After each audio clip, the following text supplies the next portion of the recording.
Hello, everybody. Welcome to Slack Platform Community EU COVID-19 Special. Here is Roman from Workstreams AI and Mohammed from Hamburg. Hello, Hi, Mohammed. How are you? hi, Roman. Yeah, I'm fine. It's good here. It's great to have you Oh, here. It's great to thank have you you. here, and we also have an amazing list of panelists, of experts, and people who are behind the recent hacks and hackathons which happen across the Europe. And we got together in this special time to share a little bit of learnings of this unprecedented time and unprecedented action, because what has happened in the last 6 weeks all around the world, and we want to talk especially about Europe, is really something which I think nobody have ever seen before. The amount of Yeah, that's true. It never happened, at least in our like time of living. So, like having that kind of pandemic, that's uh, true. it's really stressful, and there is a lot of like changing in the world and how the people working nowadays. Yeah, Mohammed, but I'm just curious, how did this lockdown affect you? yeah, actually, at the beginning, it was like I have been like everybody, so I wasn't able to understand what's going on. So it was a little bit happy that I'm gonna work from home, but nobody gonna understand anything. But then later on, okay, everybody start to realize we like the day-to-day life. So because we are forced to work from home now, so we don't like it that much, and it's really stressful. I miss physical contacting with the people. Yeah, if I'm gonna say what I have learned that in that lockdown, under that lockdown, that we should appreciate what we have and think a lot about what we have. So if we're gonna lose it, that's gonna be a lot, and then we're gonna start to appreciate what we had before, which we were maybe complaining about. Yeah, but what about you? So how does it affect you and the work? Wow, for me, this all came as a perfect storm because I was just about to become a father right before the first Yeah. lockdown even showed up, and we were 2 weeks overdue. The baby was supposed to be coming, but not really coming, and we had to go to hospital. And the hospital was already saying, "Well, wait, we might have a little trouble here. You either maybe we don't let you in, maybe we do. We don't know. Everything is changing every day." And at the end, they said, okay, you come in and you cannot go out before the baby is born. Like, Oh. fair enough. So I got in. 3 days later, we got out, all of us, family happy. And since then, I was happily sitting at home and partially having a parental leave, and then later on working partially and slowly getting back to this new world setup. And Mm. as you said, I 100% agree that we need to appreciate more what we have while we have it, because the freedom which has been given and being absolutely routine has been taken away, and it's hard. I think we all need to evaluate what actually is important and what is probably less important in our daily life. Yeah, So that's true. I think what we can see, what's happening right now all around the world, is that a lot of people have realized the same thing, and that's the reason why we are talking now, because the amount of action taken to fight the current problems is really something we haven't seen before. And how is this action being translated into certain results? That's something we would like to ask our panelists. And we Yeah. specifically want to focus on a couple of topics. For that, I would like to say thank you to our partners and sponsors, namely Slack, Workstreams AI, Hackathon COVID-19, and Hack the Crisis, which enable us to have this event. So, what do we have on agenda? For first 10-15 minutes, we would like to talk a little bit about the intro and show you some data. Then we have the first panel discussion, where is the beautiful panel about the COVID-19 initiative organizers. Then we have a little break. Then we will go to the second discussion of Slack platform team. Then we have a quick outro and a little bit of showcase of best submissions which were most liked by the community, not by the judges. And then we might be open to more Q&A and virtual party. So, what do you think, Mohammed? Shall we go forward and have a look at some data? Yeah, I think that would be cool because that's gonna open for us the question what it is limited for the distributed work or what is the limitation, how that affected. So let's see. Yeah, that's right. I think that the limits of distributed work has just been broken, and we just went absolutely across of anything which has been mentioned before. So we have a really interesting data source, and that's being a dev post. The dev post is being the main tool used for submissions of all data.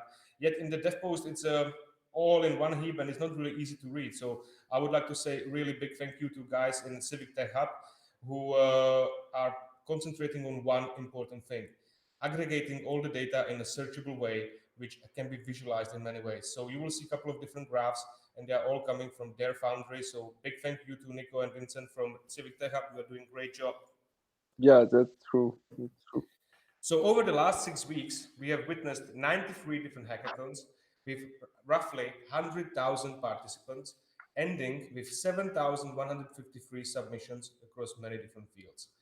These submissions are new ideas, existing ideas with a little bit of spin, with a COVID-19 flavor, and things which have been running for a while and are already existing businesses, yet they have something which makes them unique in the current proposition. So, how does it look like in terms of contribution within the hackathons itself? That's very interesting because we can see that not always the biggest hackathon delivers the biggest amount of results. So we didn't really get the exact numbers on how many participants were in each of the hackathons, but we roughly know that EU versus virus had around 20,000 participants.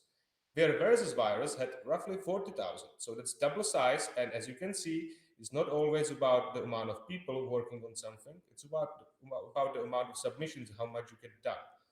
And in contrast, the global hack being way smaller than COVID-19 global hackathon, not having that less submission, just 7% less. There was also a lot of other hackathons, which we put in the category other, because it was not really possible to display all of it in one nice donut. Very interesting contribution of the Swiss hackathon versus virus, which took 3.6%. Now, by category, this is a tricky one because the categorization, uh, not all hackathons had exactly the same categories. Yet we try to classify it and reuse the categorization done by Civic Tech Hub. So there's a couple of shortcuts on the right top corner. As we can see, the biggest push is for the health and life and prevention, real-time communication, awareness. Health and wellness is doing the second biggest part.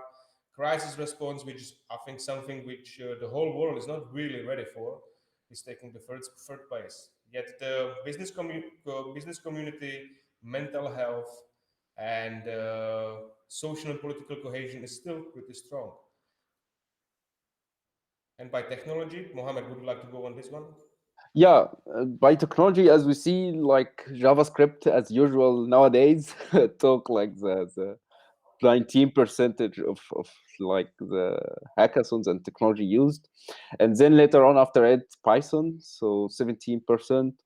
So from the perspective of other technologies like React, it's 10, and Node.js it was 10 as well. So based like in JavaScript runtime and framework. So HTML it was 7%, Java unfortunately it was 7%. So AWS it was 6% around, and HTML5 and CSS it was still, yeah, 6%. So as we see from that graph, like JavaScript was mainly and heavily used in the hackathons. I think JavaScript and Python won in that graph. Would you agree? Yeah, well, there is something about these two languages. They have a really strong base, and they are easy to learn, Yeah, easy to apply, easy to evaluate, and it's very interesting to see that they had more than, I would say, almost half of the pie is coming from in a way one source, and it shows where the current community lives, and it shows also what kind of skills it's good to possess these days. yeah, that's true. That's true. Right. Right. So that was a little bit of data on behind the scenes. You can always find more data on DevPost. I also suggest to go to Civic Tech Hub and try to talk to those guys. And now let's get to something where you will get a real deep qualitative insights about what's what does it take to organize thing for 20,000, 30,000 people without burning it completely down and actually getting some results out of it. So we have a beautiful list of panelists, and this panel would not be able to happen without somebody to moderate it. For that, I would love to introduce our moderator, Bianca Grisher. Bianca has a really long history in working in distributed setups, working with remote teams, and trying to have a look at the whole thing from different perspectives. Hello, Bianca. How are you? Hi. Hi, I'm good. How are you? Pretty good. I was really looking forward to have this session. So we are getting to the point that I'm running out of what to say. So I would love to pass it over, and I would love to say in the first place, happy belated birthday. You had a birthday yesterday. So how did you manage to celebrate Yeah. birthday in this lockdown situation?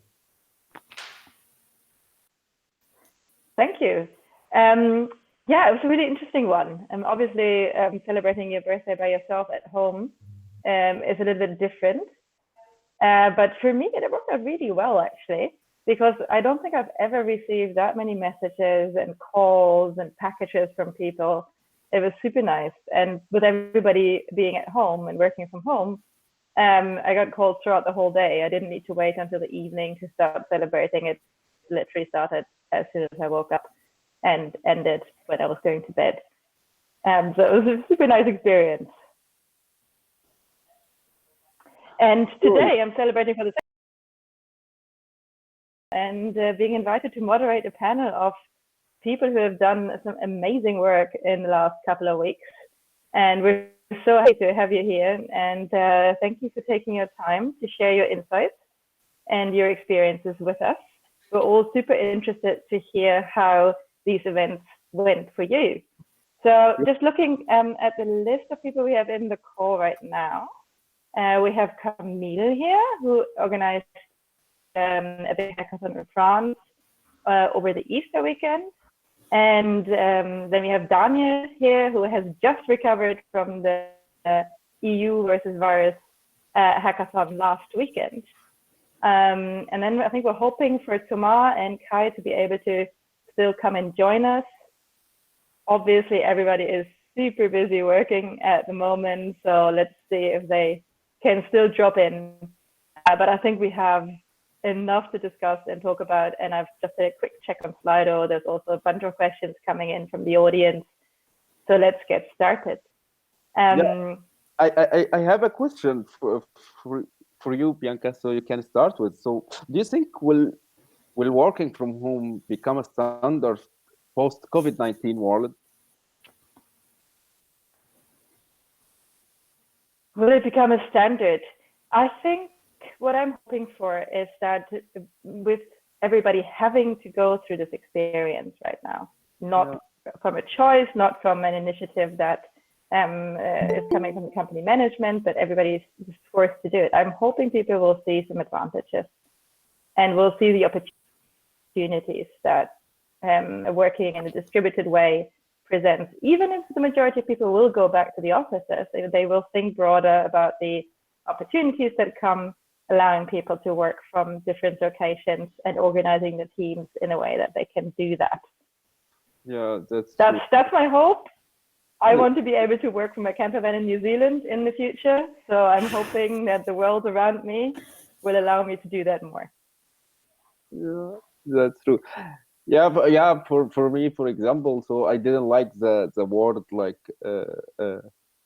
social distance, so because it's more physical distance, but we have to keep like the social distance close between each other during those times, especially. That's true, yes. And so yesterday, my birthday was the perfect experience for that, right? Everybody was really making huge effort in closing that social distance. I did have friends from New Zealand organized to send me a cake in the afternoon, arriving at my door at perfect timing in Berlin. So I was pretty amazed by that and what's possible and how thoughtful people are. during this time. It's good. Should we hop onto the panel? I think we have precious time and lots of questions to ask. That's true. And I just saw Thomas has joined us as well. Here. Welcome. Just finished our community call. Perfect timing. We're just getting into the introduction now. So let's start with Camille. Hello, Camille. As I said, you organized a hackathon in France. But let me ask you, what is your day job, and what motivated you to set up this event? Hi, Bianca. So first, happy birthday. I hope your wish come true, and then you can go to New Zealand if that's your dream for this birthday. So I'm Camille, and my day job when not hackathon, because then it turned out that my day job was the hackathon and my night job was my real job. You know, when you need to do some calls, then you need to arrange schedules.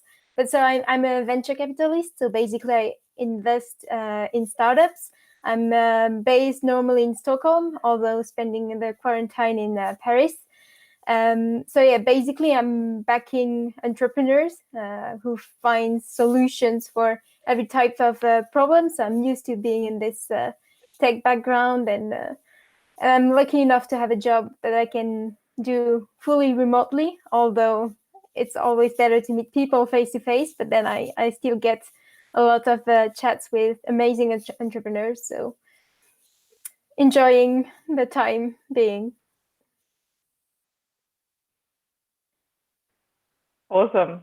It definitely helps being set up already to be able to work remotely. But how come you decided that you wanted to get hands-on and actually take on this massive task of organizing a hackathon?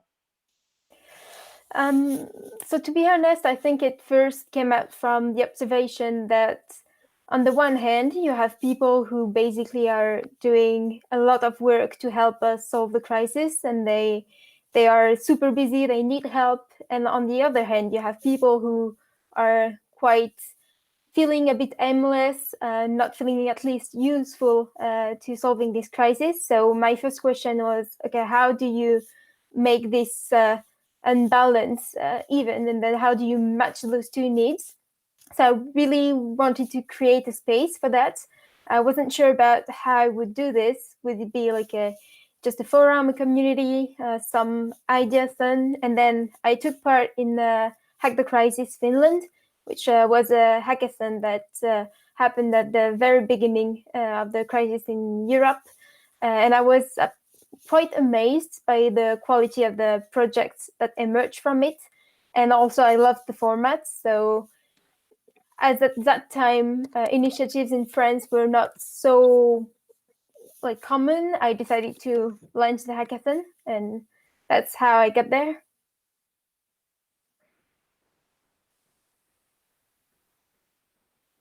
Awesome.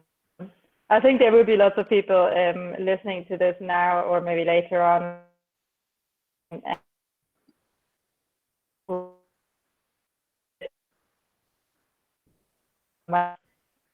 And people on board. Daniel, you ran the most recent hackathon last weekend, and you were saying earlier you just finally recovered and had got some sleep. Tell us a little bit about what you normally do in your day to day and what motivated you to get involved. Yeah, hi, thanks for having me here. Normally I'm a cloud architect and a freelancer, and actually just next week I will start my new job in Frankfurt for InfoMotion and become a data engineer and senior consultant. And what did motivate me to take part in the hackathon and to be part of the organization team, because I actually did not run the hackathon. I was just this small puzzle piece in this really big organization. But actually it was Oliver Brümmer, the founder of the hackathon company, who came up with the idea. Who came up to me actually and asked me if I wanted to do it. And at first I was like, okay, I don't know if I have the time on my hand. But then he showed me his plans that he wants to be part of the biggest hackathon ever. And yeah, the scale just attracted me into doing it because I was very motivated by the technical issues that can come up at hackathons like this. And yeah, also we tried to build this platform for solution that were already built in other hackathons and put them on a different level of maturity. So that's why I joined.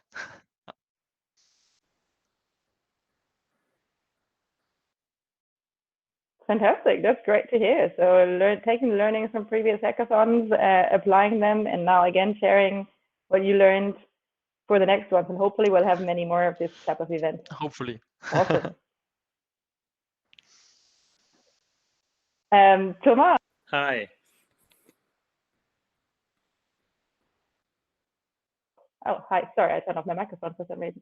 Hi, I was just saying your situation is a little bit different because you're essentially running a permanent hackathon. Tell us a little bit about that. Absolutely. So hi, everyone. Thank you for having me.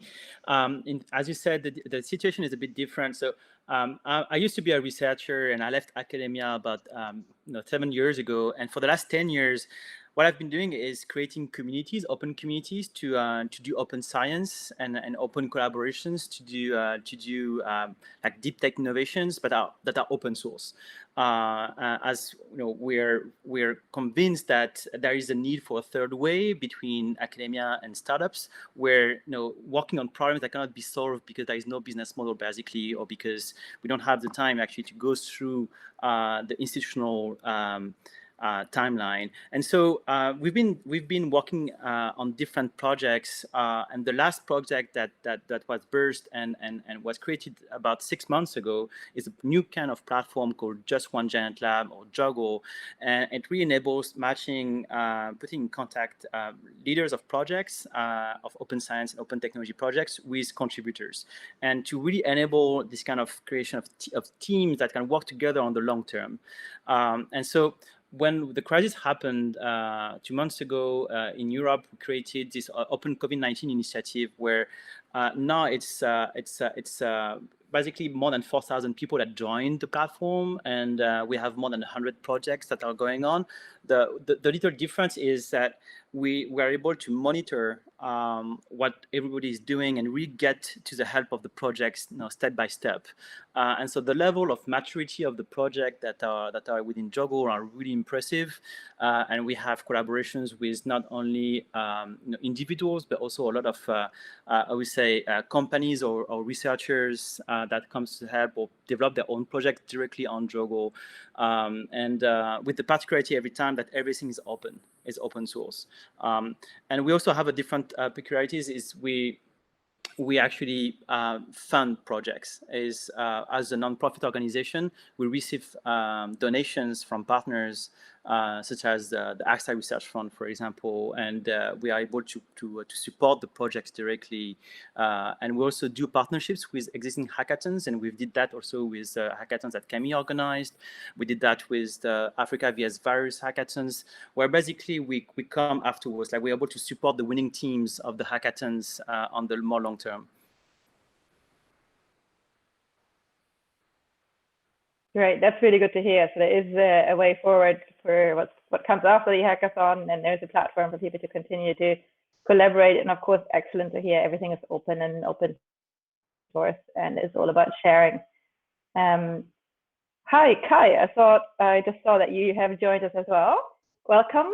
Hello. You were part of organizing. Hi. You were part of organizing the global hack, which also happened over Easter. Is that right?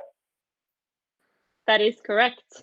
Yeah, I will actually I can jump one step before that, and where it all started before it kind of came to this this global initiative was the first Hack the Crisis event that happened in Estonia on the middle of March. So that was something that we did for our own community here, and it was just really, let's act, like it was just a few days after the kind of emergency situation was announced here in Estonia, and then we just got up one Friday morning and said, okay, let's do a hackathon tonight. So that was fun. doing something on such a short notice. And then, you know, the feedback from really like a lot of the people and hackathon organizers globally was amazing, right? Like this morning I saw that we already have 60 events in our Hack the Crisis movement. So a lot of things have kind of grown out of this, and I think you know, people in this call as well have are familiar with this. So yeah, everything that kind of was created by this Hack the Crisis energy, let's say, kind of culminated in the global hackathon. So yeah, we just wanted to, you know, we saw so many cool events happening, and a lot of the teams were working in, you know, different parts of the world on very similar solutions. So so yeah, the idea was to just, you know, kind of come together and shift the focus to start thinking longer term, start thinking of solutions that that can merge together between a few teams. So yeah, I think you know, all of us are kind of having the same goal. So yeah, the global hackathon then happened on the 9th to 12th of April. So yeah, over Easter. We had about 12,000 participants, but yeah, if I've been talking about this, so for myself, the biggest success, so there's two sides of it. Like, one is that we activated so many people, and I think all the hackathons that have happened have just activated people and gave them the feeling that I can actually be part of the solution, right? Like sitting at my kitchen table, I can do so many things to actually you know, have an effect on the world. And then the other part is that I think we really carried a message. So, you know, we reached to millions of people with a message that, you know, there is still hope. I don't know how you have felt throughout this crisis, but I have felt a little bit that you know, all hope is lost. And at least here in Estonia, it's just like politicians having press conferences, faces of death, you know, everything is, and obviously, you know, not saying anything bad about this. The situation is grim, but I think the hackathon movement, like not only the global hack, but any hackathon that has happened, really is carrying this message that there is something positive that we can take out of it, and we can create opportunities rather than see only problems, right? So yeah, these two things I think were a big success. Awesome, thank you. And yes, absolutely. Thanks for Estonia taking the lead on that and setting up the Hack the Crisis. It was really funny. I participated in some of the events myself, and I was in a Hack the Crisis event for New Zealand, which was set up and run by an Estonian friend of mine there. So it's interesting to see how everything comes together so quickly in this. That's super. Yeah, we are joking about this, that, you know, we did it first in Estonia, but then our good neighbors from Poland and Latvia were the ones that, you know, just kind of had their event up and running a few days later. So who actually started a global movement, right? The ones that actually took it kind of outside of Estonia. So I think, cheers to them here that they took on the idea and really like took it forward. So yeah. Yes, I think you all kind of took away my next question, which was really about, we talked about your own motivation getting involved and what you wanted to achieve, but what I'm interested in hearing about is what you were hoping the participants to gain from that. Because I mean, hackathon is not a new format, but I think the way that it is being adopted now during this crisis is a little bit different. So it is not for creating necessarily something that's completely new, but it is also allowing teams on who are already working on a solution and helping accelerate that, as opposed to, you know, your startup weekend format or something like this, where teams have to form on the day and have to come up with the idea, and it's about validation of the idea. I think we all have validated the ideas here already. We're starting with that and coming together in a little bit different way. So what I would like to ask you, and maybe we're starting here with Camille again, is what were you hoping for participants to achieve? And as opposed to that, what did you hear back from participants? What was the most important thing for them participating in the hackathon? Well, I'd say that, of course, you have like the hope that there will be some solutions created from the hackathon that will actually go on field after that. And that's the first hope that you have. But then you are thinking that, okay, what are you achieving beyond just having this place where some ideas are thrown and then some projects will take off from that? Well, I think, and that's also what I like in a hackathon, is that you actually have all different people meeting at the same place with the same goal, and they have like such short deadlines and such energy to provide for 48 hours, because I think it's pretty much the standard, except from Juggle, of course, which is like an ongoing one, but it's usually 48 hours. So people are super motivated, and they have like this mission of being active in solidarity and everything. So it's really great, and I really wanted to strengthen this part of the hackathon, because you want the participants, of course, to meet everyone and to start something new, but you want them also to open their mind, have some time to actually be proactive in the crisis. And I think that what we wanted to show them is that in these times where everything could be like perceived as super gloom, then solidarity always takes the lead and then can work miracles, if I can say. So that was really what we wanted the participant to get out from this. And I think it was quite a success on this part, because we've just seen that the community is still alive. People were super afraid of having this space removed. So just after the event, we had so many participants messaging and saying, okay, is the Slacks gonna stay open? Or what about creating this group on LinkedIn? And what about creating this one on Facebook? And what about having our own tools to make this community live after the crisis is gone? So that was also what we wanted the participant to realize, that if we can act in times of crisis in total solidarity, then why cannot we do it on a regular time, So. Yes, great. Was it anything different on your end, Dania, with the timing being different? So I think in the beginning of the crisis, there was a different energy and exactly this desire to go and do something. Did you feel it was a little bit of a different atmosphere at the EU hackathon last weekend? Yeah, I think I can second most of the things Camille said already. But for us, it was like, okay, I think it was for some of the participants, it was like, okay, they heard the news about the EU versus virus, and they were like thinking, okay, again, and why do we need another hackathon? Because we already participated, and that's why we tried to focus it in another way.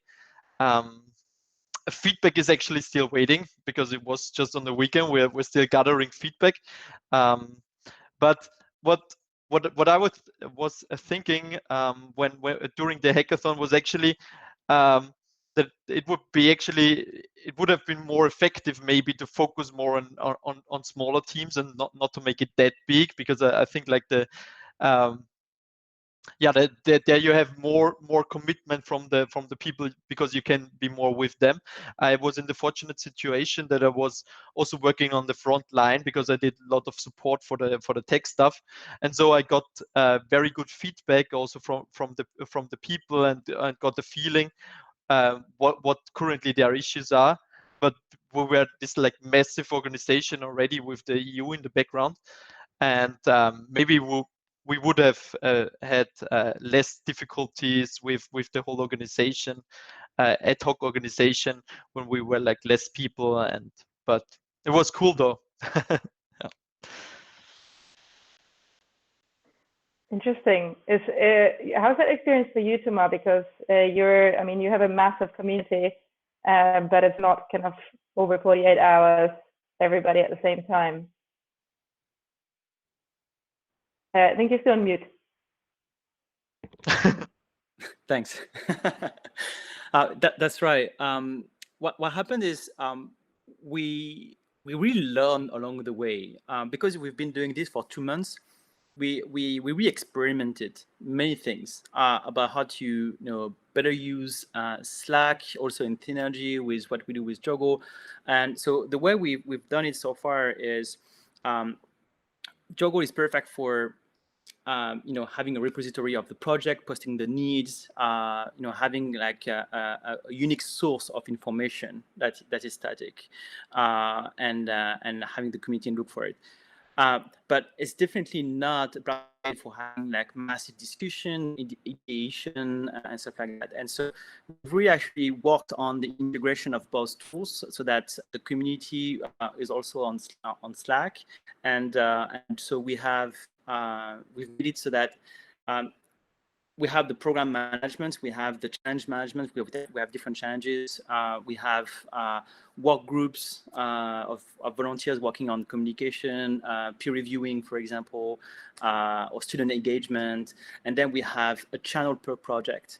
So it's a rule basically that we somehow impose on the participants so that it makes it clear for everyone. Also, we have now like a very clear onboarding process for the new members that wants to join and to introduce themselves. But it took us some time to get there, really. And what I see is regarding your point, Daniel, is so we have this massive community, but at the end, when you really look into it, you probably have, I'd say, about 20% that is really, really active. And are really putting everything they have, really motivated. But doesn't mean that the 80% is not. It's just there, probably just watching, and you can actually dig into that potential, but you have to actively go into that pool, of potential and to take it. And so being able to have it, at your disposal, because you've kept track of who was there and what were their skills and motivation. That was extremely useful to us, and we've done that several times. So yeah.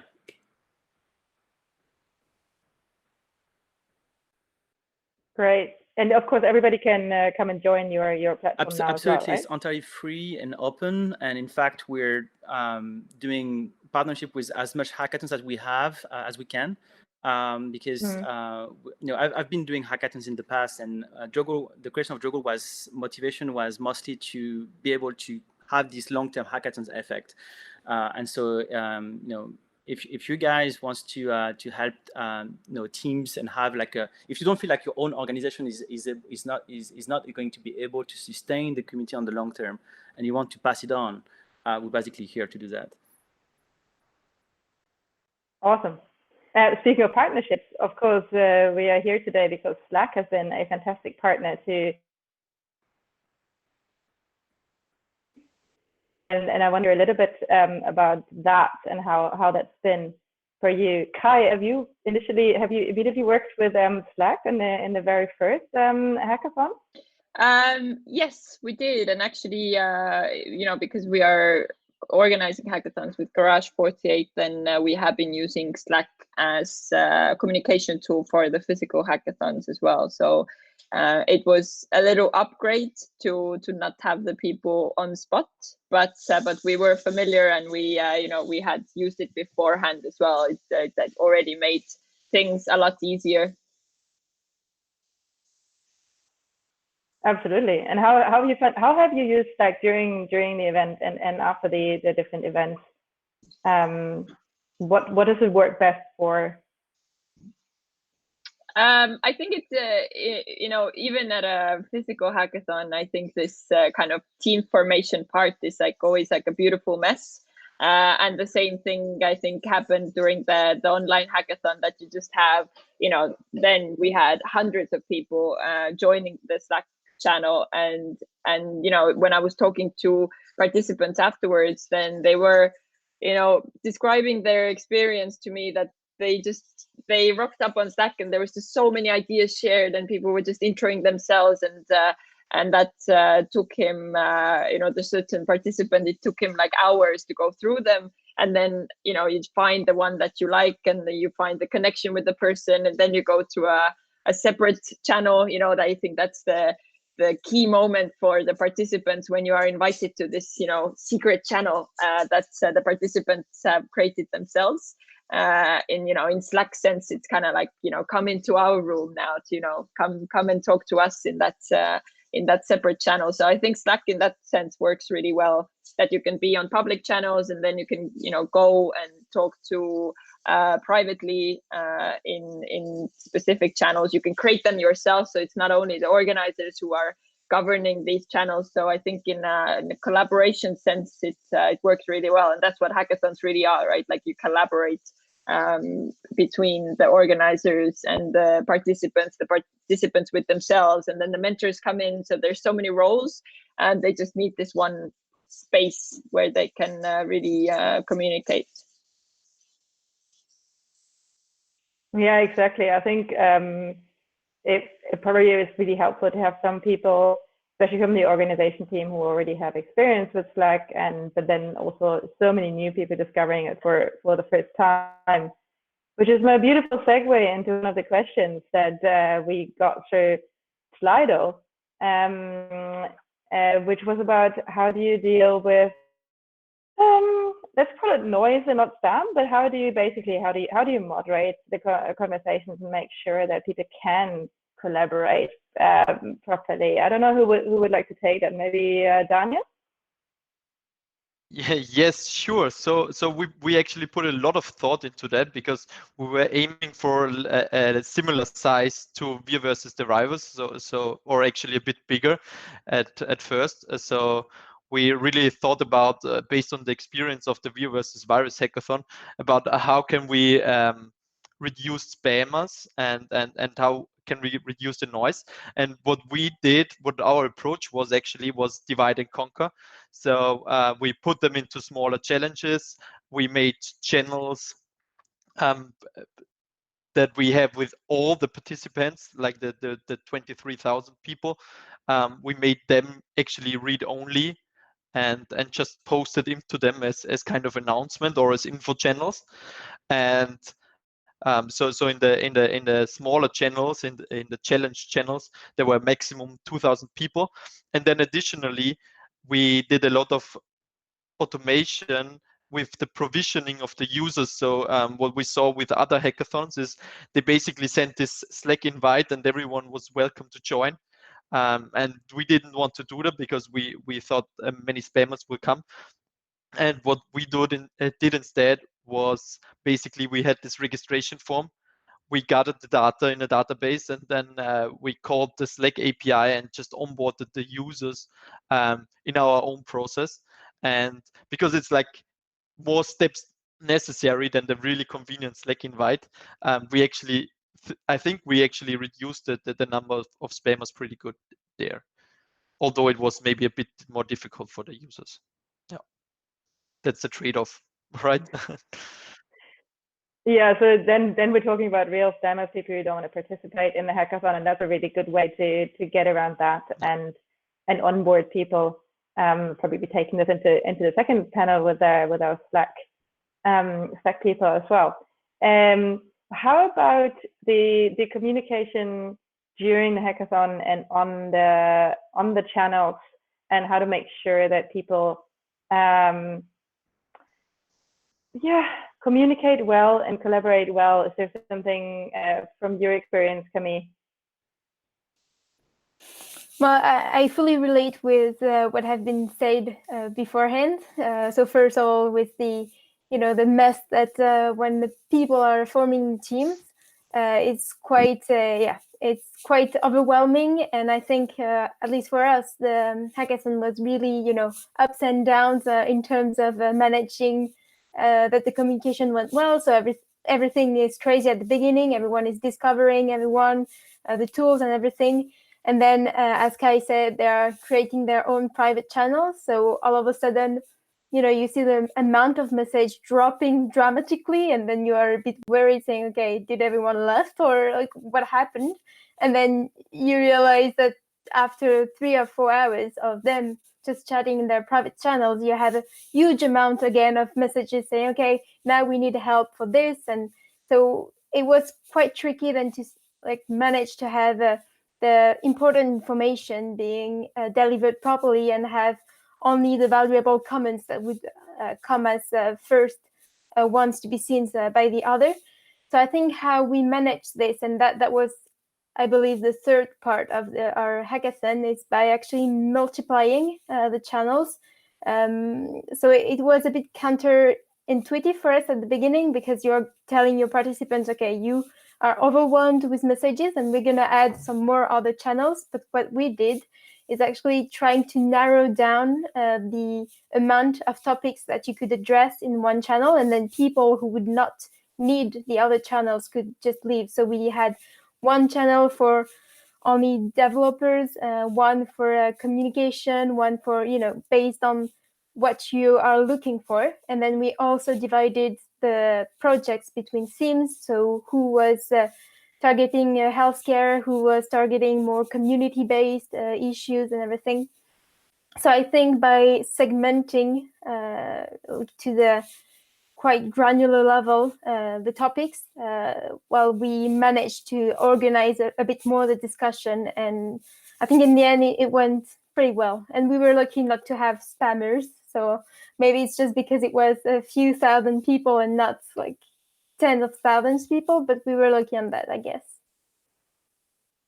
Great. I think that's super helpful tips for people who want to start a hackathon, and they can actually start with setting up the channels in that way and try and guide the communication that way right from the start.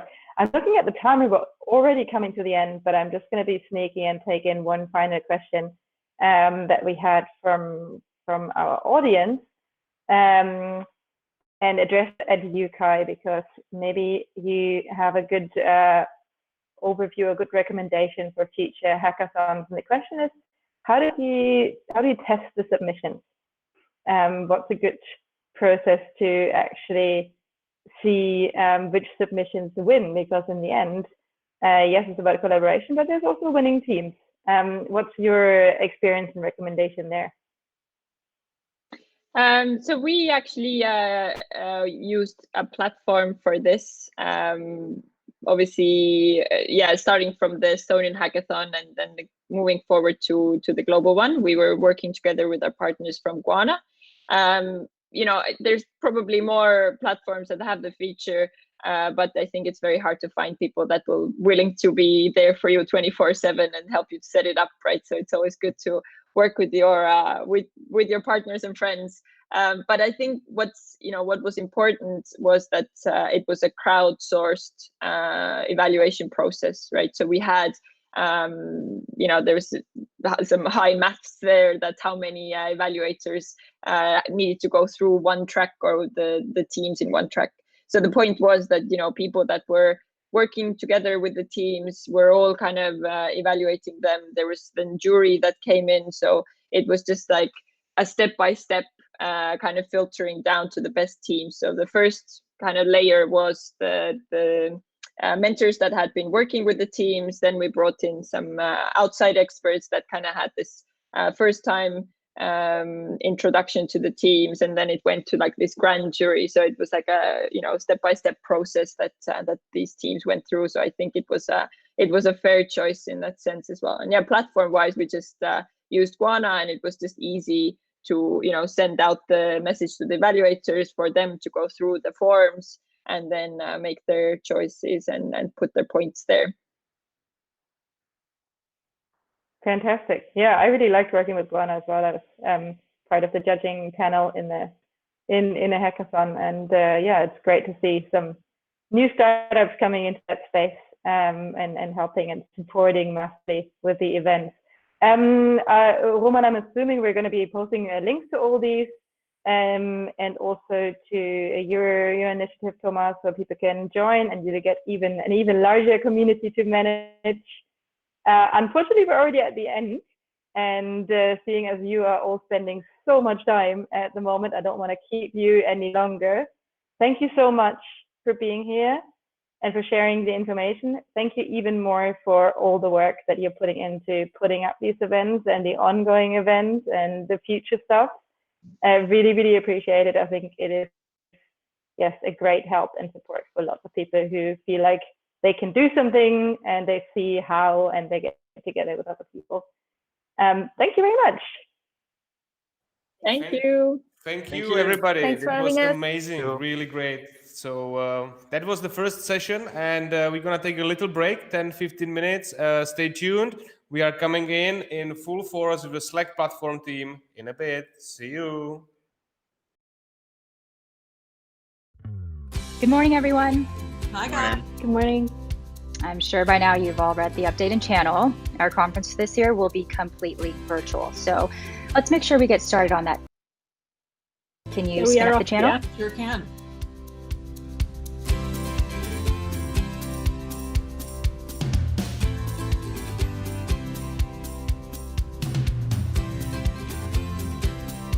Can we get going with the digital ads? I'll get that started with the design agency.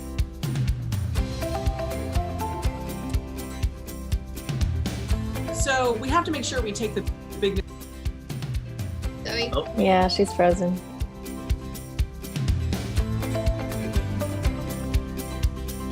Any idea when those assets will be ready? I'll have that done by the end of the day. I can get mine done by that time as well.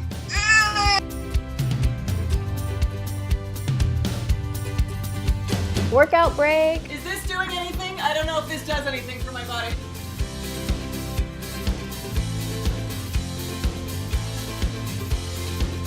What are you eating there? What flavor is that? Blue. And that's a wrap. Good job, everybody. Hey. Cheers. Cheers. Woo.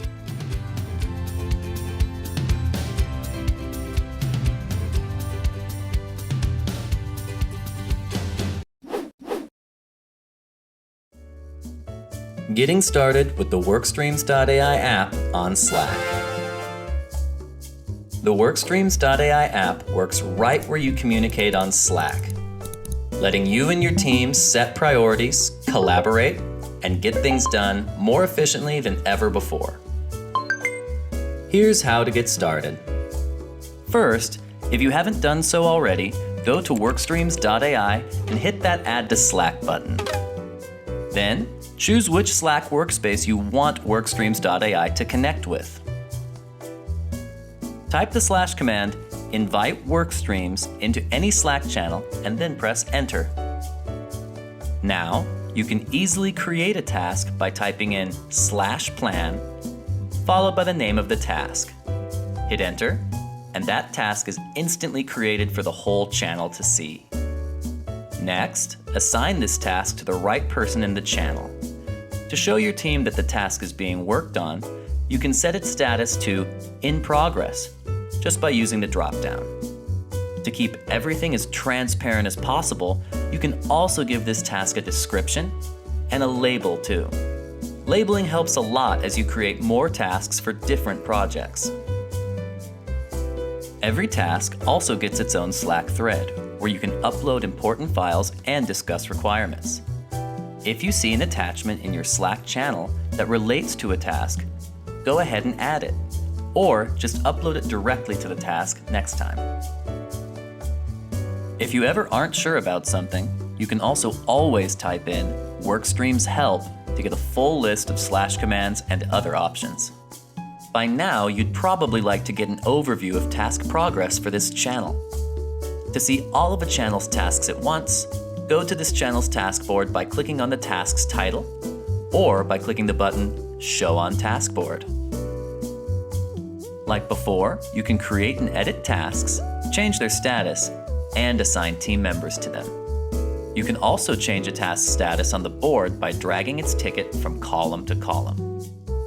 Last of all, we want to invite you to give us your feedback. If you have something important to tell us, we'd love to hear from you. The more we know, the more we can improve. You can talk to us right on your task board simply by clicking the feedback button. And that's it. Now you know how to get started with Workstreams.ai on Slack. To dive deeper into our other features, you'll find loads of helpful resources and fun GIFs on our support page. Or feel free to check out more of our videos.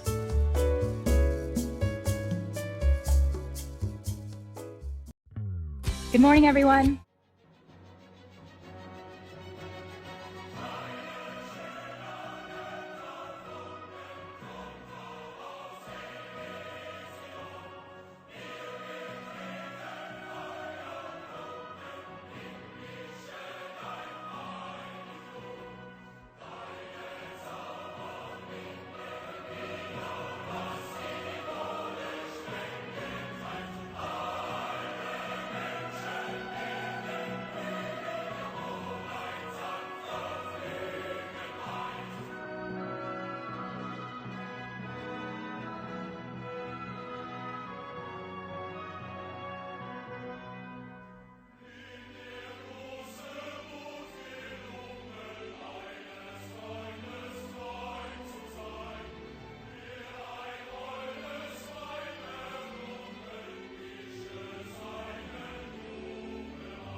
and warm welcome to Slack platform team. Yes, hello. Welcome everybody to the second part of the event. We've been discussing with the amazing hackathon organizers about how they've been using Slack and working with Slack for their events. And now it's fantastic to have the opportunity to look at the other side of the coin and see how this time and how these events have been on your end. So on this panel, we have Elizabeth here, who is a senior marketing manager and a community manager, and Com, who is the development relations lead for Europe, and so working for developers building Slack apps.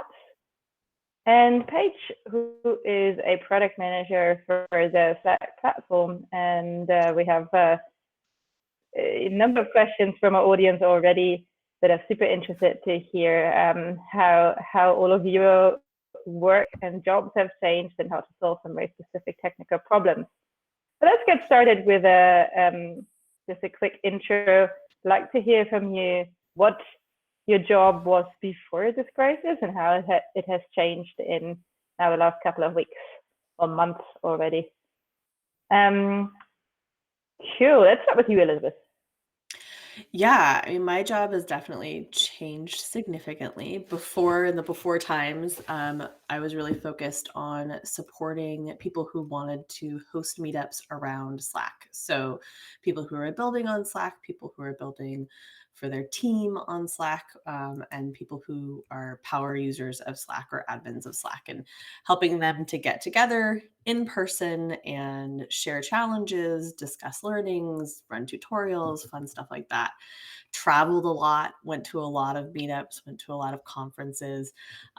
In the big shift now is that no one can really meet up in person. And so helping chapter leaders make that transition to a online meetup like this, and also being really aware of the fact that everyone, I mean, we have over 70 chapters, almost 80 chapters around the world. And so each region is going through this pandemic differently in different stages at different times. And so really becoming aware of what's happening globally in the world and being able to support chapter leaders, not just like, can you run a meetup about Slack, but like, how are you doing? How is your family doing? So a lot of almost, quasi counseling sessions with some folks, and then obviously not traveling at all, and really moving into having a lot more of that community building online and instead of the in-person variety. Wow, that's super nice to hear that the community building is really, really about community, and you're talking about people, their personal lives and their challenges. That's awesome to hear. Com, how about your role? You're based where exactly at the moment? I didn't ask that to Elizabeth, but I'm interested. So I'm based out of our Dublin office, and I live in Dublin. How's it changed? I mean, like Elizabeth, a whole bunch of my work was travel. I would spend at least one day, if not more, a week on the road somewhere. Me and Paige have had numerous contests around status on various airlines and hotels and stuff, and that's just stopped, completely. My last trip out of the country was, I don't know, 6 weeks ago, something like that, which it's probably the longest I've been, in Ireland, never mind at home. I think what's funny is a lot of the stuff I do, like meeting with customers, and doing workshops and stuff. I expected the appetite for it to change. Customers, would have their developers focusing on different things, or, wouldn't want to do them, over Zoom. But if anything, it's gone the other way around. So I'm spending like a lot of time on Zoom, a lot of time obviously on Slack, talking with our various customers over, we have shared channels with some of our largest customers. So, having, conversations with them on Slack and that kind of stuff. And just trucking on. I think people are investing more in Slack app development than I think I expected.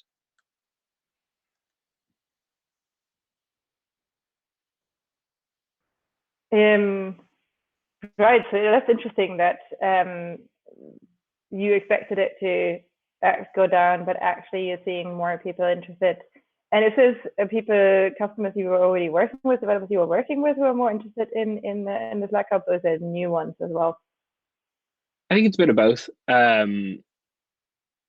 I like to think we have a relatively simple platform to understand, so I tend to work with people tend to fall into two buckets with me. It's that they're either completely net new to the platform and I'm teaching them what we call 101 or the basics, or they're super power users like Roman and the Workstreams crew who know the platform as well as the platform as well as any of the Slack team.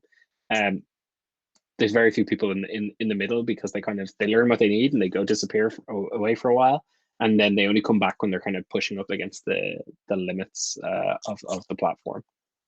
But I think it's just nice to see a lot of teams, particularly I work with people who are building internal tools, not necessarily stuff for our app directory, and they're investing a lot, just because so much of their work has shifted into Slack, that they're seeing the benefits of automating as much of that work as they can in Slack. Cool. And Paige, hello. Where are you calling in from today? Hi, I am out in the middle of nowhere in Oregon, actually, in the woods. I went far away from San Francisco, which is my normal home base. But I think it's pretty cool that I can be in so many places at once now.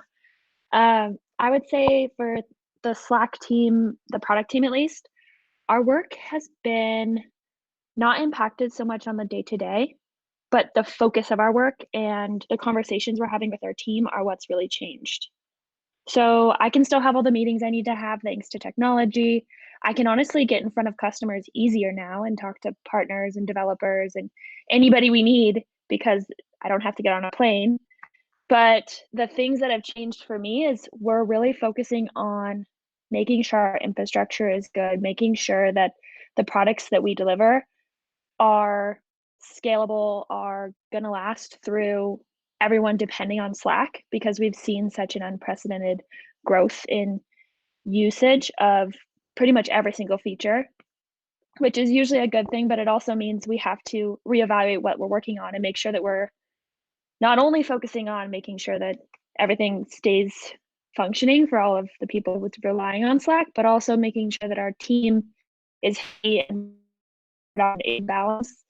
Crazy times. I mean, I have teammates that are working from 3 p.m. till 10 p.m. because their kids are awake in the morning. And I have teammates that are working only mornings because they have to do homeschool in the afternoon, or people who have suddenly realized that they don't actually know how to school and they're switching between their partners of who's in which room because they live in a small San Francisco apartment. And so I think the thing that's changed for us is we're really just focusing on a lot more than even before on how our team's doing from an emotional mental health side, and being realistic about the capacity that teams have during this time, because Zoom fatigue is real, stress is real.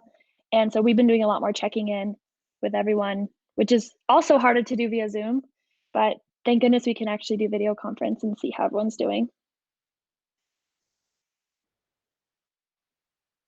Excellent. Again, very good to hear. And it's easy to forget, because Slack is such an important tool for so many teams and organizations that are now switching to remote work and working from home and distributed teams. And it's easy to forget that, of course, the Slack team is going through the same experience, right? So you have lots of offices worldwide, but yes, people in offices normally and not fully remote and distributed.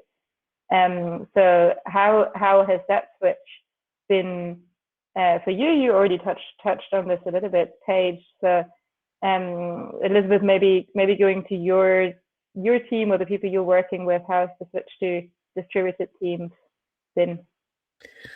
I mean, so I sit on the marketing team. I'm part of product marketing, and then underneath that, platform marketing. And so platform marketing has always been a pretty small, tight-knit team. We tend to focus on kind of specialities, but also have a lot of kind of general stuff. So we work cross-functionally with a lot of different people because platform is so integral in so many of the messages that other teams are delivering. So whether it's looking at customer stories and helping the team understand what are the apps that people are using, what are they building, what are the APIs they're using, or it's helping a demand gen team with the type of copy for a specific audience, especially for like a developer audience, since it's such a different thing to market to developers than it is kind of to market to a broad end user. So a lot of those like cross-functional meetings and things like that have been replaced with updates in channels, status reports instead of long meetings. I think that's been a big shift for the team because before, if I wasn't talking on a call with a chapter leader or interviewing someone who wanted to start a new chapter, I was probably half the time in a cross-functional meeting delivering information and news. And so I think realizing that some of that stuff maybe can always be done in Slack has been a shift. But then I think also, in terms of the community team, it's pretty much just me. I lean on folks like Colm and Devrel and some of the other teams. So that part of it hasn't been a big shift. My communication with the main folks that I work with on a day in, day out basis are our volunteer chapter leaders. And so that has always been primarily over Slack and over Zoom. It just is that I'm not sitting in a fancy office where I can walk up and have someone make me a latte, which I really, really miss. And I think also, I tweeted about this last night, but there's a difference between, I think for me, I really get a lot of energy from being around the other people who work at Slack. And even if we're not working on a project together, there's still a certain amount of energy that happens when you have 800 people in a building that are all working on something together, right? And so being able to summon that energy or being able to kind of find that well of energy is difficult. I think it's been a challenge. One thing I've found to be really important is the level of support that, like Paige was describing, that's coming from the top down. If the most important thing is people taking care of each other and taking care of themselves. And I think that it's been really reassuring to have that message coming from not just your manager or your manager's manager, but from, the people who are like our Stuart. That's one of the things that in all hands that he says often is like, take care of yourself first. So I think that has been really helpful.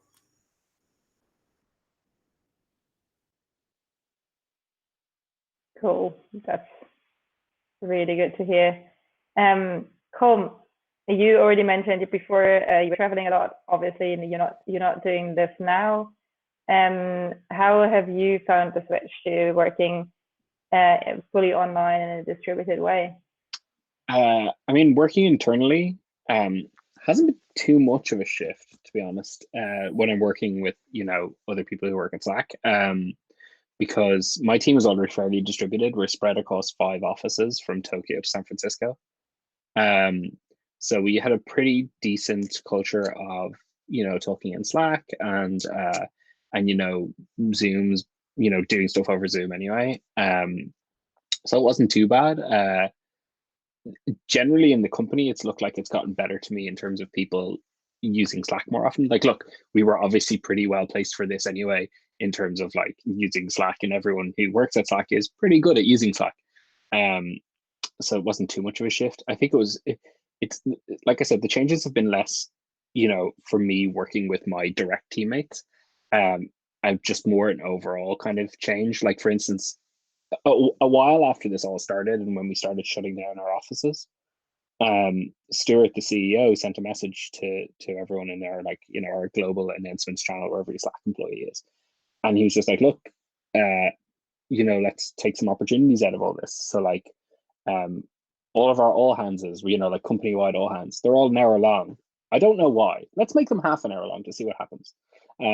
And so we cut them to 30 minutes. And I don't know, Paige and Elizabeth might disagree. I don't think we're losing anything. We're all gaining 30 minutes of our life back. And similarly, so that and like Stuart said, like, use this as an opportunity to like audit your calendar. Do you really need to this one-to-one? Do you really need this meeting over here? And so it gave, if nothing else, it gave people a lot of air cover to be like, we're just not going to do this meeting anymore. And nobody could really wail at you because it was like, well, Stuart said so.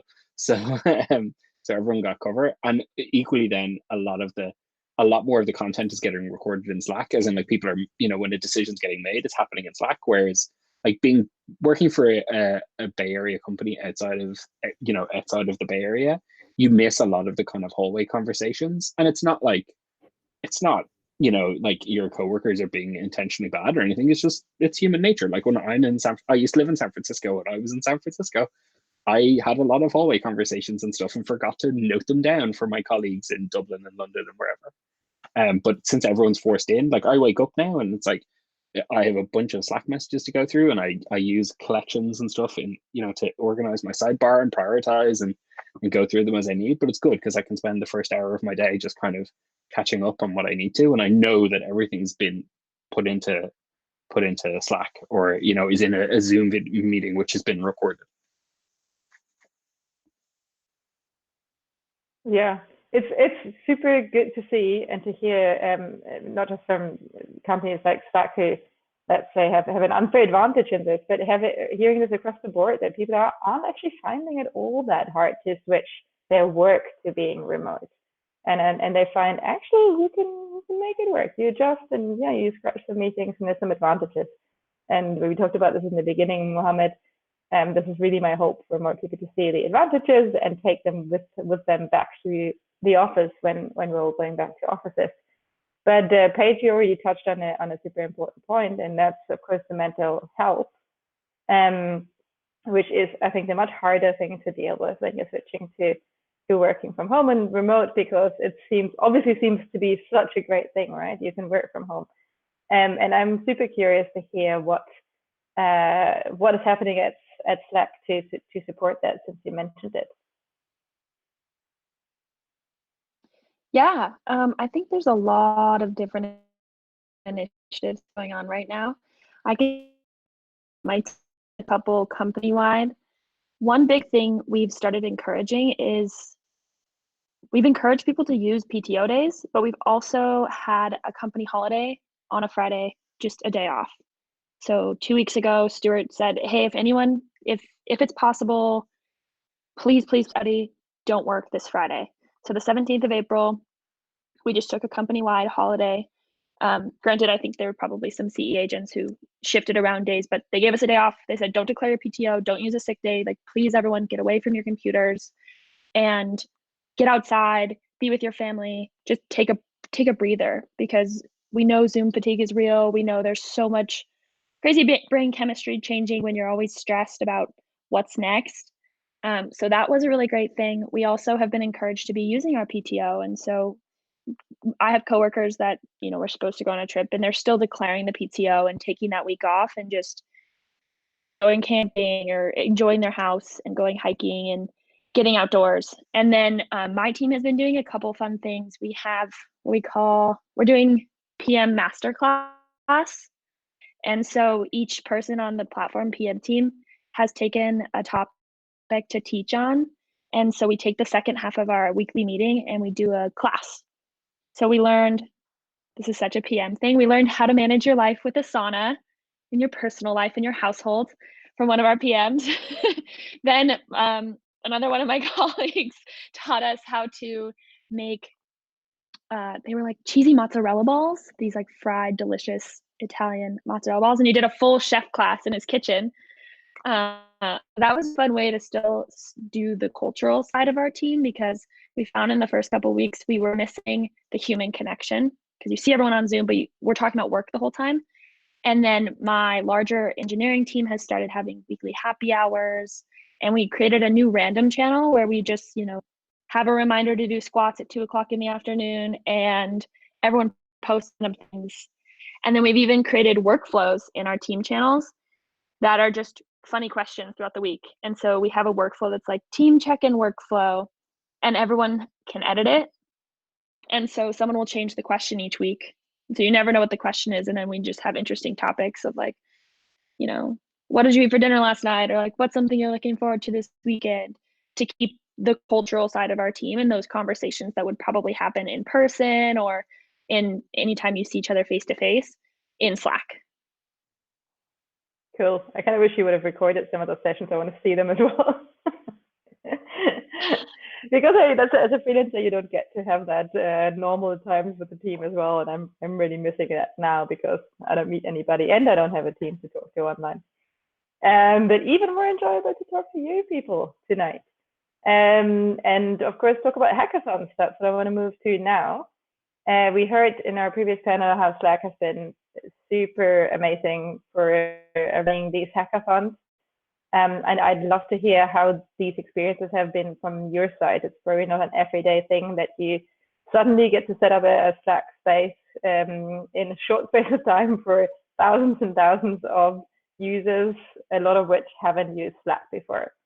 Elizabeth, is this in your area? Can you talk to that? Yeah, so I have joined a couple of hackathons now as an admin and as a workspace owner, so helping to kind of guide some norms, make sure that things like there's an app called Greetbot that is really great for welcoming people into a Slack workspace and kind of giving them an idea. So helping hackathon organizers understand onboarding tactics and also best practices. You know, some folks that are starting things up or just coming into Slack don't know that they can see that there are 7,000 people in a channel and that using @channel is going to notify every single person across the world. So helping to kind of the hackathon admins, like advising them on some of the best practices and tactics and like things that you just want to think about in any large workspace, but especially in one that you have so many unknowns about who the people are that are joining. And then also teaching them how to use some of the tools. So Workflow Builder is a great example. In one of the workspaces that I was in, we built a quick workflow that people could use to kind of report messages or report spam to admins, because when you have a big open community, it's totally possible that you have some bad actors. Like any type of forum that you have, like that, Slack, Discord, whatever it is, it's important to be able to have some moderation tactics. And so creating that and like making people aware of the things that they need to have on the community side to protect their community members. So also working with them to be like, hey, do you have a code of conduct in this workspace? Like, do you have a set of norms? Have you established some channel normalities and channel naming conventions? And have you thought through some of the things that you would think through if you were setting something up for a work team? You also want to think about setting up if you're just setting up a community space or a hackathon space. So it's been also really interesting to see the collaboration that's been happening within Slack during these hackathons and the connections that are being made, the ideas that are being shared. So for me, in some of the kind of early days of all of this, being in those workspaces was like, I mean, I think the panelists talking about the hackathons were also saying like it was a real bright spot, because even though there's all this doom and gloom and I can't like stop looking at Twitter, which is just I need to, because it's like not healthy to take that much information in all at once. But having the hackathon to go to and kind of seeing these really magical moments happening within Slack was a real respite from that. Great. So you had a positive effect on your work as well, being part of the hackathons. That's awesome. Colm, we had a specific question that I think was directed at you. And this was, what were the criteria, or how do you decide on which tools are used in the official Slack workspaces? I'm not sure I fully understand the question. I hope you do. And I want to tie it in with what specific Slack apps are being used during the hackathons as well, or what is something that you can also recommend? So the official Slack workspaces, I guess there's a million ways you could slice that. I'm gonna, since there wasn't an official Slack hackathon, I'm gonna take it as our company workspaces. Just sure, why not? The way we assess those is, thankfully we have a really solid biz tech team, which is a lot of companies call it IT or whatever, and security team. And basically anytime you want to install it, we use a feature called admin approved apps, which means you need an admin to approve an application. So they go through, if we want to use a new app, it goes through our legal team, our security team, our IT team, make it sure it does whatever it needs to do. But to be honest, a lot internally at Slack, we have a lot of internal apps for all sorts of things, and we use stuff like workflows a lot, which is using Workflow Builder.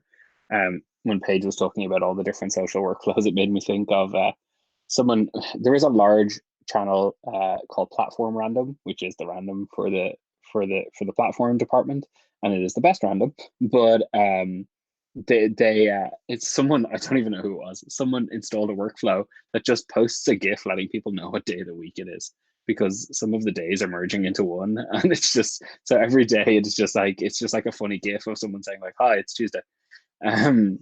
But I digress. We actually published a blog post. I don't obviously know the URL off the top of my head, but we published a blog post about what large enterprises and companies should do when they're thinking about what apps to install in terms of checking for security and compliance and all that kind of stuff.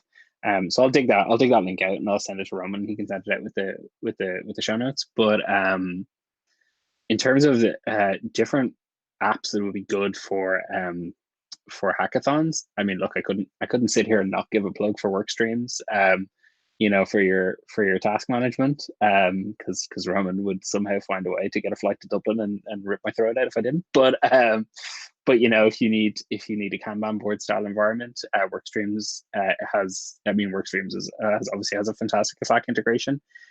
Elizabeth mentioned Greetbot in terms of getting in touch with new users as they join, because like some of these hackathon workspaces are getting 20,000, 40,000 users, and like a workspace that large is going to be the Wild West if you don't curate it.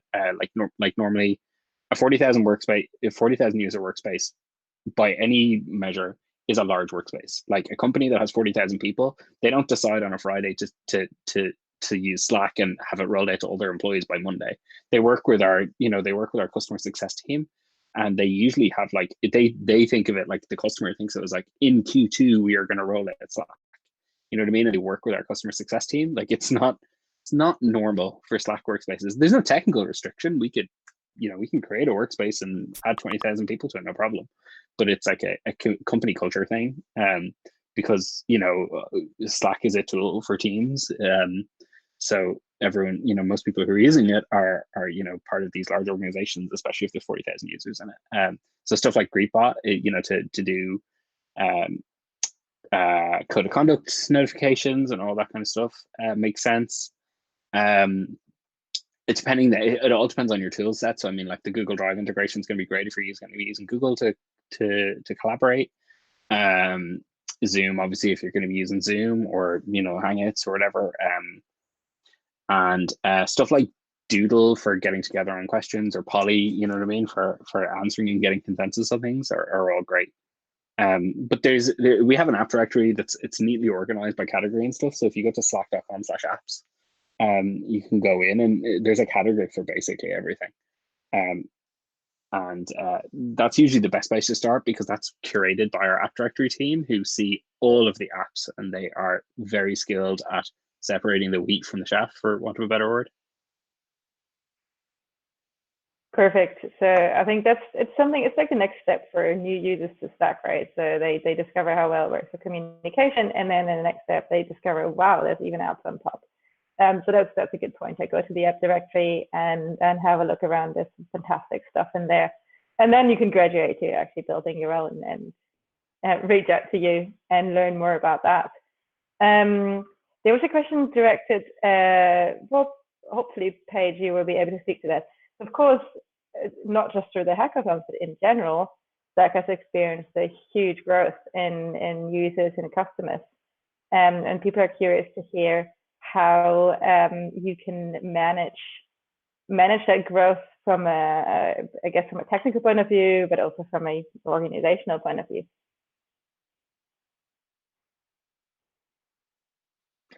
Yeah, I can definitely speak to that. We have basically, as we watched our user count just skyrocket and all of our platform usage also go, we had two big sets of initiatives. One was reevaluating all of the day one experiences in Slack. And so we've done a lot of research, a lot of talking to new customers, we actually did one-on-one consults with people who were joining Slack. In the last month, we've done hundreds of one-on-one consults with people that are new to Slack and trying to ramp up because of COVID. And then we've taken all of that information and actually aggregated into a list of things that we can do to improve the beginning experience with Slack, because we know that the last thing you want to be dealing with is trying to figure out a technical tool when you already have all this other stress happening in your life. So from that perspective, we've been really focusing on day one, day two, new joiner experience. And then from a service health and keeping the lights on perspective, a lot of the teams have switched around the prioritization of our projects to invest in more data monitoring, more metrics of refactoring things and making sure that we can keep everything going for scale. And so my team is also going to be part-time working on just solely making sure that all of those Grafana dashboards and everything have the most up-to-date measurements so we can immediately figure out where there are issues and triage them accordingly. Great. And I can tell you from my personal experience, I think I joined about 10 Slack workspaces in the last couple of weeks, and they're all running really well. Now I just need to find a way to manage my own overload of information and seeing that I don't miss any messages in these different workspaces. Next level challenge. Looking at the time, and we've already come to the end. Unfortunately, I think we could talk for a lot longer about this. I want to just hand it over to you and see if there's anything else that you wanted to talk about and wanted to share with us, maybe. Open question. Elizabeth, I'm thinking you told me, and when we spoke earlier, you told me this great story about working with a school district. Yeah, so Paige mentioned the consultations that we were doing. So there were about 500 people in the company that were all had all volunteered to do these 20-minute remote consultations with folks. And the range was really such a different group of folks each time. But I think my favorite call that I did was with a teacher who had used Slack before in another professional capacity, but her school district didn't use it. And they went all remote. And so she suddenly had to coordinate with all the other fourth grade teachers and the fifth grade teachers, and then the principal and the administrators and the parents. And she said she was drowning in a sea of email, and she was like, all I would see would be the threaded emails. And so I would get these massive emails and I just couldn't deal with it. And so finally she started a Slack workspace and brought everyone on board. And so we were walking through kind of what she had done already and some ways that she could use Slack and talk about Slack in ways that would be familiar to some of these people that are have used email for 30 years and they don't know any other way. And they're like, this is very confusing. And I remember I showed her that I was like, well, what do you use for calls? And she was like, oh, we use Teams. And I was like, well, we just came out with a Teams integration. And I showed it to her and it blew her mind that she could start a call with someone directly from Slack. She was like, I didn't know that was possible. So I think some of those aha moments have been really cool to see. And one thing that that program has kind of slowly ramped down. But one thing we're doing now, I think, Colin may have talked about the maturity of a customer beforehand. But we have a lot of people who are now, okay, I know how to use Slack, I know how to use apps. How do I build something? And so we're doing consultations for people who are interested in learning more about using APIs for remote work. And so if you go to api.slack.com, there you'll see a little banner there, and you can sign up for a 30-minute session to talk with a platform expert about how you can get started using APIs. And so I'm helping manage that program, and I'm super excited to see some of the things that are going to come in from there and some of the trends we'll see from people that are starting to build on Slack for the first time. So Awesome. We'll be adding that as a link under the YouTube video as well, so everybody can go and access that. And it's so fantastic to hear that really there is a super supportive team with the three of you and your colleagues for not just hackathon organizers to help them put up the events, but really for anybody who could use a really good tool to change their communication. And it's great to hear that you're doing personal consultations and really helping people get on these tools. So thank you so much for your hard work, and I thank you very much for your time in speaking to us and sharing these insights. And it's a fantastic message for, I think, our audience and people to know that not just can they get on Slack, but they can reach out to people like yourself and get some help and support. Awesome. Roman, I'll hand it back to you. I thank the panel. Thank you for inviting me to be here. It was fantastic to speak with everybody. Yeah, over back to you, Roman. Thank you, Bianca. Wow, that was pretty amazing. Thank you everybody. Thank you Slack team. Thank you Bianca. I've learned a lot today. And before we call it completely the end, I think we still have to do a little bit of wrap up. So Mohammed, what was for you the highlight of this? Yeah, I have seen like how like the hackathons went through. So during that time, and people, they can be like effective even they are staying under lockdown at home. So actually, I think that's answers the question we questioned before, like if the creativity is under lockdown as well as we are in lockdown. And actually, it's answered in the two panels. So it's the creativity. It will never be under lockdown, I believe. So it's still alive in us, even though if we are in those hard times, working under lockdown. Agree. I think that there'll be maybe a little bit different kind of creativity. It's I just have a feeling that people, when they are forced to pull together, they just look for the real problems and they try to solve the real problems. It's maybe not that much greed driven, but it's more unity driven, and that's something which our society might benefit from in the long term. So I would like to say again big thank you to our first panel. I would like to say big thank you to our second panel. And before we really go away from this live thing, we still have a couple of tiny things to share with you. So let's have a look at what do we have in the store. So what's next? I think we are probably really just on the beginning. So if you want to hack further, just have a look on DevPost, and you will find a lot of new hackathons being prepared and line out. So get your ideas ready. It's always possible to submit previous ideas and see if they might have a better chance somewhere else. You can work on them, add one or two iterations, and there you go. If you would like, sorry, continue.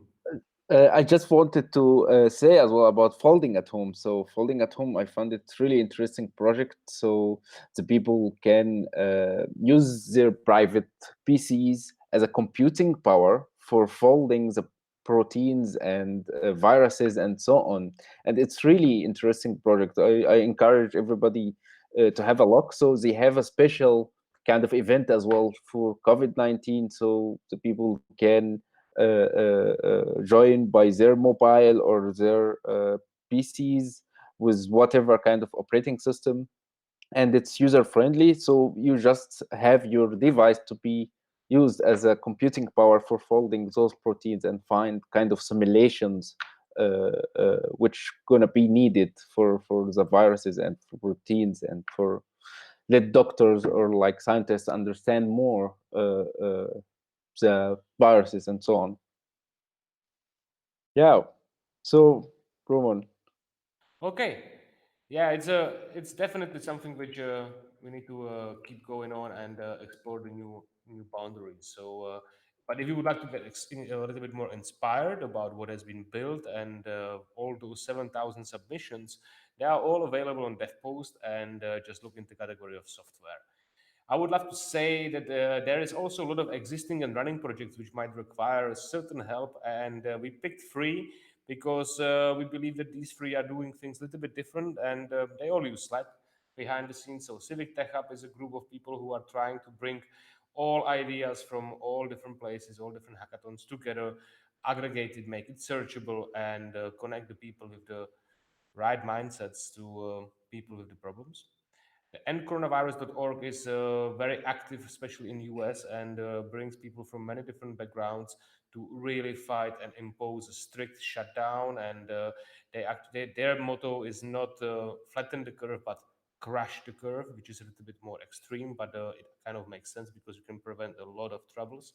And helpful engineering, it's a really, really big Slack workspace where you can find people from all different backgrounds, mainly from the engineering area, and these guys are doing incredible innovation on masks and new ways how to look at the troubles. So,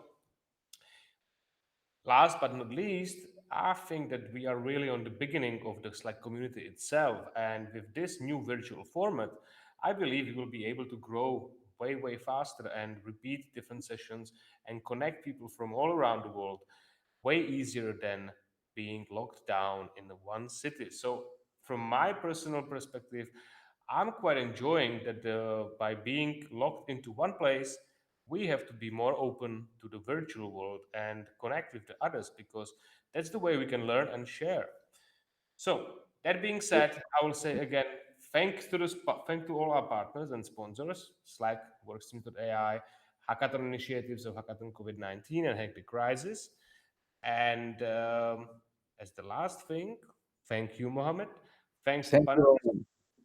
And what we would like to show to you now is a selection of most liked hacks.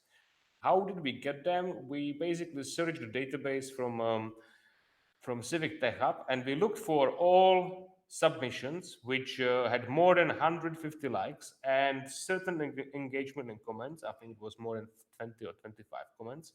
And from those 7,000, only eight submissions fit into this criteria. So please enjoy the next 50 minutes watching what are those which actually were enjoyed by the people out there, not by the judges, not by the jury, but by people. So that being said, stay tuned for the next iteration, and see you next time. Bye. Hello, I'm Silvia, and today I want to introduce you Joyful, a platform that helps people to manage anxiety, panic attack, and stress. When I was 30 years old, I discovered I had a cancer, and for that reason, I was anxious and I didn't know what to do. And like me, 220 million people in Europe, especially during the COVID emergency, suffer this condition.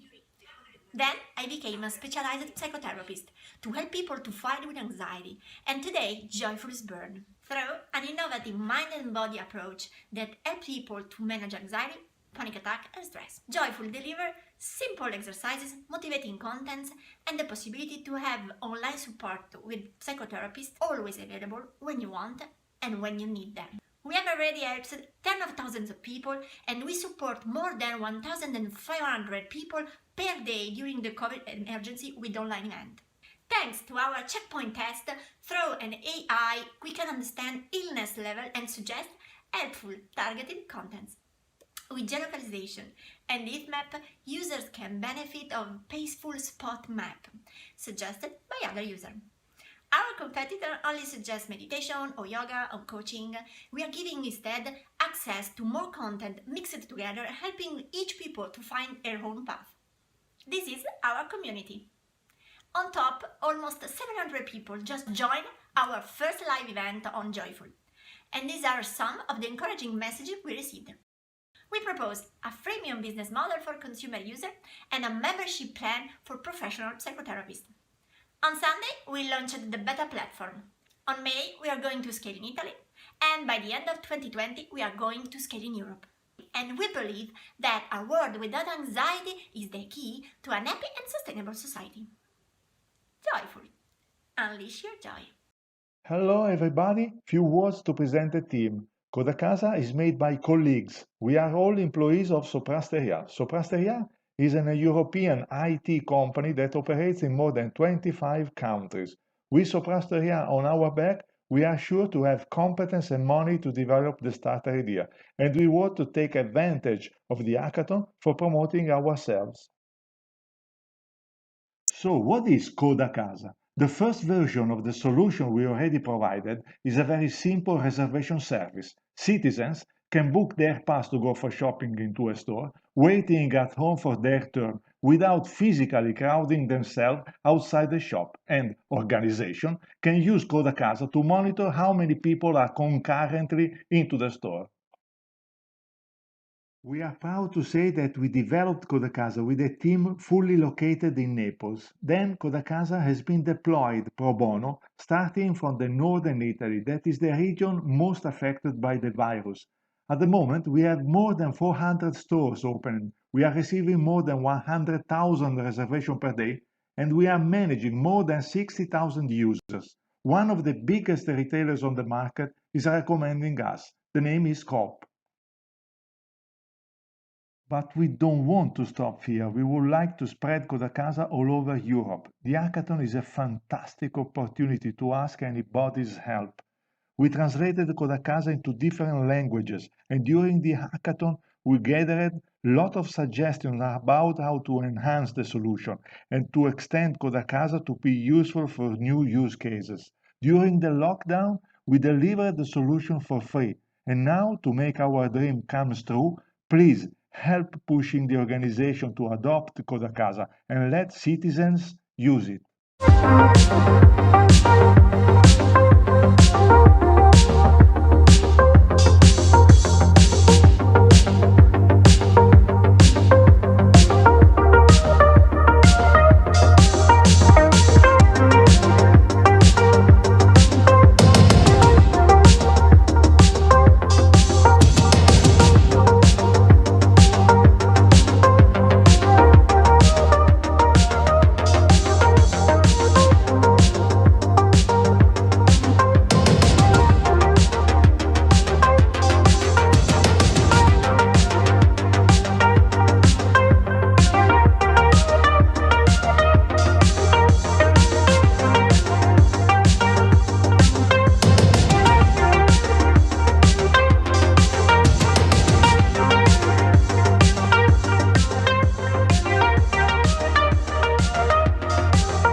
Every day, millions of people search for reliable answers to their infinite doubts about the dark situation that currently afflicts the world stage, COVID-19. But how should they do that? The internet is full of disinformation, and running into the so-called fake news could make it impossible to have clear ideas. For this reason, we work hard for collecting and authenticate all the data needed, which are daily updated on our platform. We at Ce la faremo Italia think it's fundamental to have a full picture during this situation of emergency. We also know that this information is extremely delicate, but our aim is to present it as friendly as possible. Coronavirus is dangerous, disinformation even more.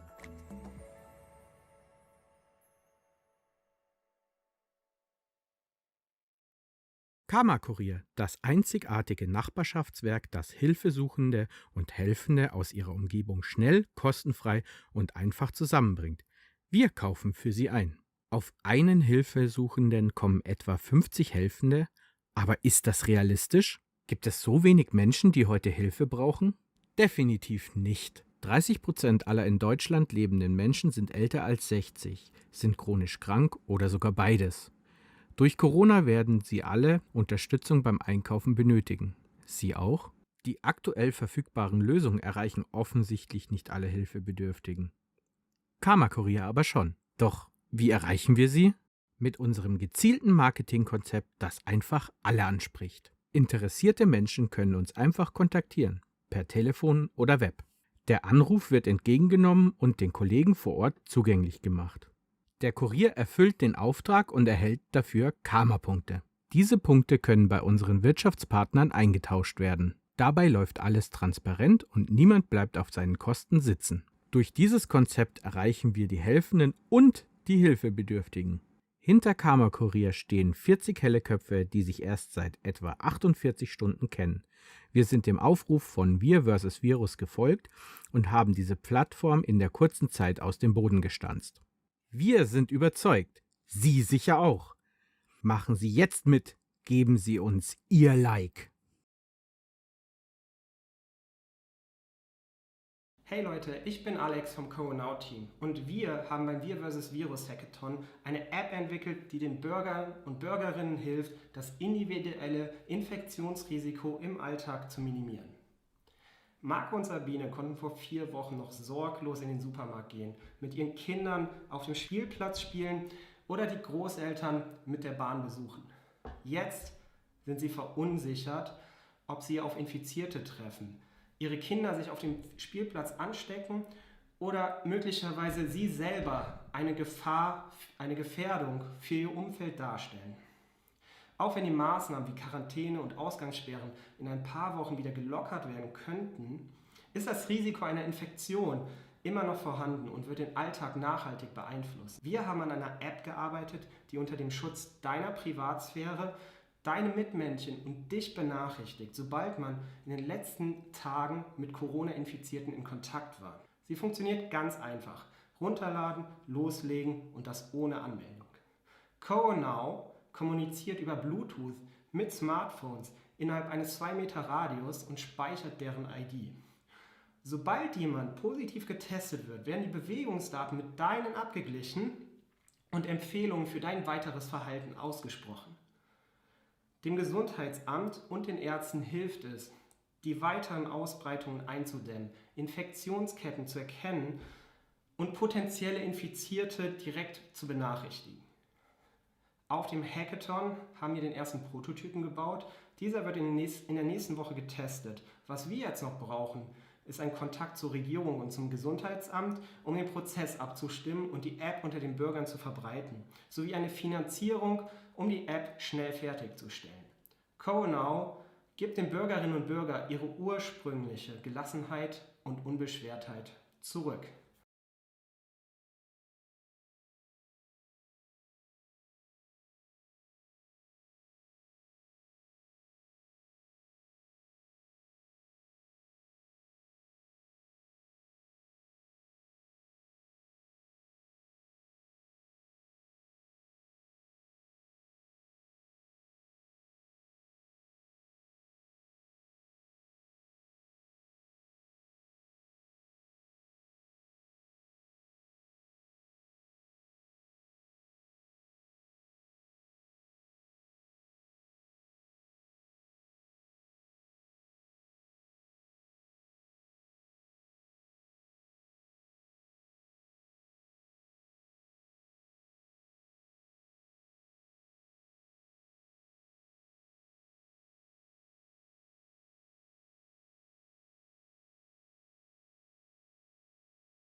My name is Simon from Team Detect Now, and what we are building is an algorithm that detects whether someone is likely to have COVID-19 simply from their coughing sound recordings. This should allow anyone to get tested at any time from anywhere. So I've been working on this with an amazing team over the last 72 hours, and the team is going to quickly present itself somewhere here, here, or here.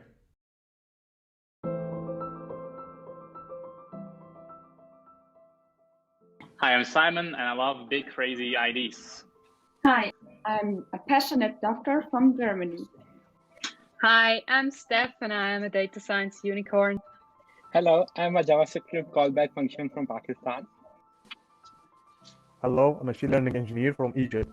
Hi, I'm the youngest member of this team. I'm currently living in Germany, but originally from China. Hi, I am Pia and the enthusiastic mentor from Germany. Hi, I'm Crazy Coder from Germany, but originally Indian. Hi, I am a mathematician and a programmist originally from Kronstein in Germany. And now that you know the team, let's have a look at the website. So it's detect-now.org. And then we can go to test sample if we want to upload our coughing recording. So we click record. We agree that this is just a test now and not a clinical medical prediction. And we start coughing. When we stopped coughing, we can quickly replay to check, and we start coughing. So we can tell the coughing was recorded, and there's some additional information we can provide to make the algorithm work even more precisely. And then we click submit, wait a few seconds to let the algorithm do its magic, and then we get a score. So again, this is just for testing purposes now. This is not medical prediction, so this score is purely fictional. But in the back end, we're training our algorithm to actually make predictions in the future. And by actually uploading your voice recordings, you're making a valuable contribution in making this tool available to a broader audience as soon as possible. So thank you very much for listening, and let's catch up soon. Bye-bye. Hello. Good morning, everyone. Hi, guys. Good morning. I'm sure by now you've all read the update and channel. Our conference this year will be completely virtual. So let's make sure we get started on that ASAP. Zoe, can you spin up the channel? Sure can.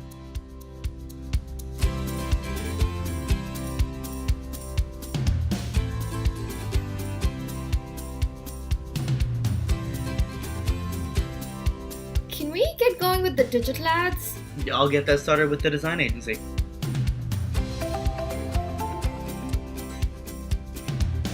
So we have to make sure we take the big... Zoe? Oh. Yeah, she's frozen.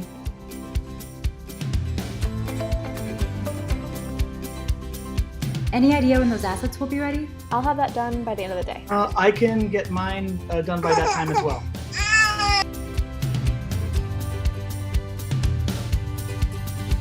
Workout break. Is this doing anything? I don't know if this does anything for my body.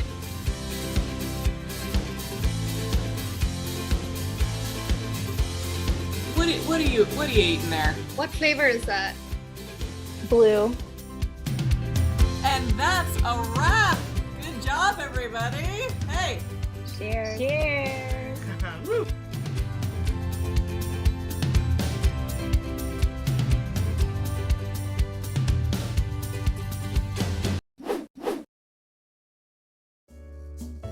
Getting started with the Workstreams AI app on Slack. The Workstreams AI app works right where you communicate on Slack, letting you and your teams set priorities, collaborate, and get things done more efficiently than ever before. Here's how to get started. First, if you haven't done so already, go to Workstreams.ai and hit that Add to Slack button. Then, choose which Slack workspace you want Workstreams.ai to connect with. Type the / command, invite Workstreams into any Slack channel, and then press Enter. Now, you can easily create a task by typing in /plan, followed by the name of the task. Hit Enter, and that task is instantly created for the whole channel to see. Next, assign this task to the right person in the channel.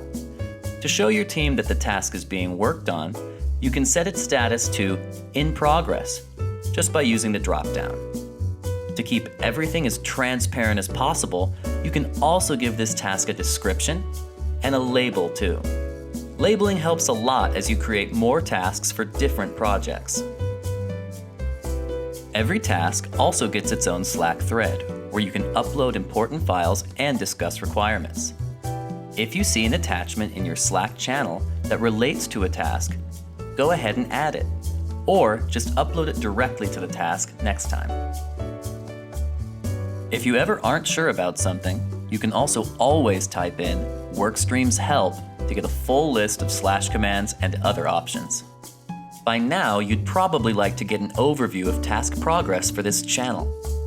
To see all of a channel's tasks at once, go to this channel's task board by clicking on the task's title, or by clicking the button Show on Taskboard. Like before, Good morning, everyone.